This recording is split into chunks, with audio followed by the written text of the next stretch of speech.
are and the purpose and why they were created. And so that helps, and it works here. Now, one of the things that's neat about our program that the state is starting to take notice about is nationwide programs that are 1 year long, the average graduation rate is about 3.7%. So we're talking about 4 out of every 100 people that come to a program, a year program, graduate. That's crazy. Here we're at 30+%, so we're about 30.5%. So almost 1 out of every 3 people that comes to the Dream Center stays for that entire year. That doesn't mean that they don't stay for 6 months and go back, but for the entire year is where our statistic comes from. So because of that high graduation rate and success, and because the people leaving the programs have literally gone out, they've gotten education, they've become great productive members of society, and they have not, this is the key, they have not become repeat offenders, meaning they have actually changed and don't go back into their old lifestyle. Because there's been such success through the Dream Center over 18 years, that government is actually allowing people that should be coming to the Dream Center that should be facing up to 20 years in prison. Okay, so right, let that sink in, because nobody really reacted. That's amazing, you guys. We're talking, some of you guys aren't even 20 yet, right? So if you can imagine your whole life from birth till now being in prison, or the alternative, coming to the Dream Center for 1 to 2 years, and if you graduate that 1 to 2 year, you are free. That's a God thing, right? And so we're very happy and excited for those individuals to be here. Now, transversely, we also have teenagers that live here. We have teenagers that not only come to the Dream Center as an alternative to going to jail or prison, but these teens are actually sentenced to the Dream Center.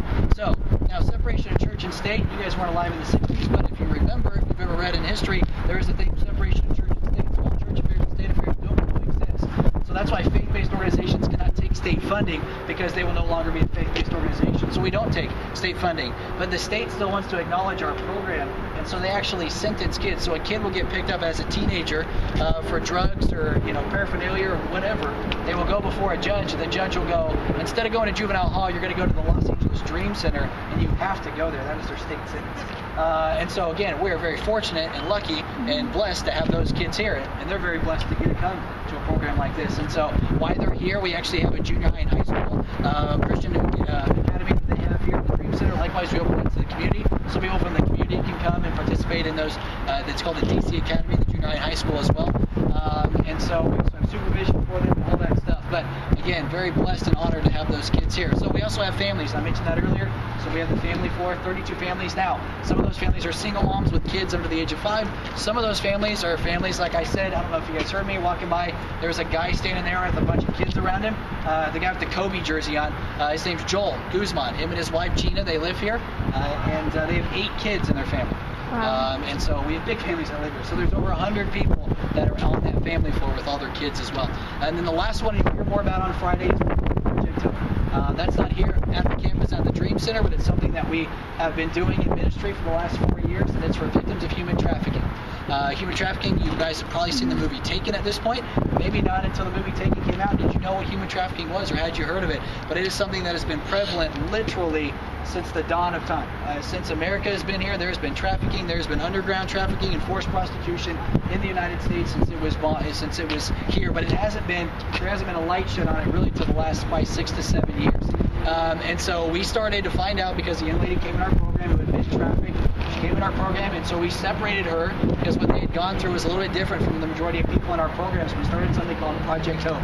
So 4 years ago we started this. We started working with her, and her testimony allowed us to work with the state task force that works with human trafficking and helps rescue trafficking victims in LA. And then transversely, we ended up going ahead and working with FBI. We worked with Homeland Security. And so now we are able to take in girls from all over the country that have been rescued out of sex slavery and human trafficking at the Dream Center. And so we actually opened last October the largest facility in the United States. You'll hear more about it on Friday, but you guys won't get to work with that program this week, but know that it's there. Know that it's something that is crucial. Know that it's something that you guys need to know about, that you need to raise awareness about, that you need to be aware of, even as a young lady or a young man walking around. Not to scare you guys, but these things are, it's been so much. I grew up in a church, and it was a great church, a big church. My uncle was actually one of the first pastors to help support the Dream Center. But it was something that in the church where I came from, that nobody did anything wrong. I never saw or heard my parents messing up. I never heard my pastor mess up. I never heard the people on the worship team mess up. But the truth is, we need to start being transparent with each other about what is really going on. No longer sweeping stuff under the rug, pretending everything's hunky-dory. story and that the devil's just real and he's going to win and he's out there, but we just don't know what he's doing because it doesn't affect me, but it does. There are things that we fail at. There are things that other people fail at. The devil is real. He is active. He is going to be very active in this world until we do something, until the Lord comes back. And so we need to raise awareness about these things from a positive standpoint, like we can change it, like we can do it. Because if we really believe greater is he than in us, if we really believe that we are more than conquerors, if we really believe that the God that supplied all those things in the Bible and the Old Testament and the New Testament can do those same things today, then we need to start raising awareness. We need to start being cognitive of what is going on. You think when Jesus was walking around, he just pretended everything was great? No, man, he knew everything that was wrong, but yet he walked around in confidence, and he walked around changing things and speaking life into people. And so that's what we want to do at the Dream Center. So we acknowledge we're a needs-driven organization. So everything you hear about in LA or around the world that we find out that there is something that is wrong, we try and start something that will help become right in that particular industry or whatever it may be. So that's why we have so many different programs. We didn't just come, pastor's never done a drug in his life, he's never been a prostitute, so he didn't come with those things in his background saying, this is why I'm going to do this. None of that stuff. He just came and said, whatever there is need, God, I'm going to start a Dream Center and I'm going to start a program for those needs. And so we're very honored again to have some individuals under our rooftop that have some have been trafficked literally their entire lives. They were sold as a young individual to a trafficker and been trafficked their entire life. And so some of those individuals just, now in those programs they can stay here as long as they want. They don't have to give anything back. They don't have to do any community service. They just have to recover. And so we do pay for their medical, their legal, we pay for everything while they're here. And so as you can imagine, all that stuff having to get paid for, it can be very expensive here. So we have to raise about $600,000 every month at the Dream Center to keep our doors open and to keep everything going, which means our budget's about $8 million a year for all of our programs. And so it's cool because we rely on you guys. We rely on people around the world. We are a privately funded organization. So that means we literally have a donor base of 7,000 individuals worldwide that sponsor us. Some of them give me, I have one donor that gives me $1.25 a month.